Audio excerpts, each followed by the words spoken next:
హైదరాబాద్లోని పలు ప్రాంతాల్లో పర్యటించారు. నగరంలోని భవానీనగర్, చంద్రాయణగుట్ట, బాబానగర్, బహదూర్పుర ప్రాంతాల్లో బైక్ మీద పర్యటించారు. బక్రీద్ సందర్భంగా ఆవులను వధ కోసం అక్రమంగా తరలిస్తున్నారన్నారు. ఎంపీ అసదుద్దీన్ ఓవైసీ పార్లమెంట్ నియోజకవర్గ పరిధిలోనే ఇదంతా జరుగుతుందని మండిపడ్డారు. హిందువులు పవిత్రంగా భావించే ఆవు దూడలను బహిరంగంగా వధ కోసం అమ్ముతున్నారని, ఇది జంతు సంరక్షణ చట్టాలను స్పష్టంగా ఉల్లంఘించడమే అవుతుందని ఆరోపించారు.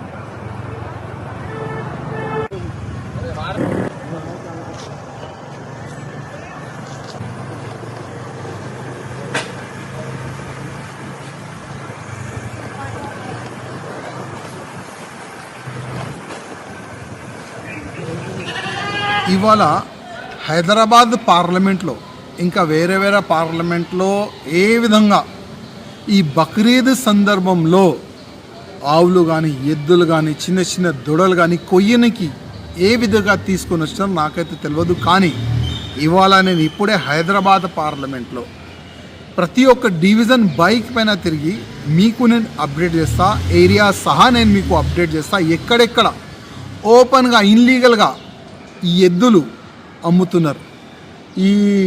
ఇంకా రూమ్ లోపల అయితే నేను వీడియో తీయలేను. అక్కడ ఆవులు కూడా చిన్న చిన్న దొడలు కూడా దాపెట్టి అమ్ముతున్నారని కూడా మాకు ఇన్ఫర్మేషన్ వస్తుంది. ఇవాళ నేను ముఖ్యమంత్రి గారికి, డీజీపీ గారికి అడగాలనుకుంటున్నా. సుప్రీంకోర్టు ఎన్నోసార్లు ఆర్డర్ కూడా ఇచ్చింది, ఆవు ఎద్దు దొడలు కోయకూడదు.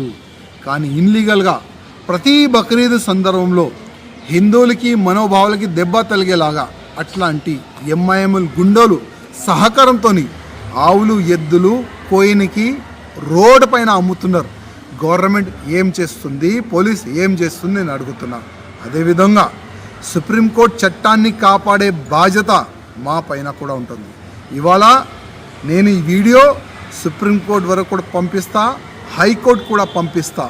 నేను మెజిస్ట్రేట్లకి రిక్వెస్ట్ చేస్తున్నా, తెలంగాణ గవర్నమెంట్కి, అదేవిధంగా పోలీస్ డిపార్ట్మెంట్ అధికారులకి మీరు కూడా అడగాలి, ఈ విషయం అడగాలి. సుప్రీంకోర్టు చట్టాన్ని, హైకోర్టు చట్టాన్ని కాపాడే బాధ్యత గవర్నమెంట్ది, పోలీస్ది ఉన్నది. ఎందుకు కాపాడలేదు?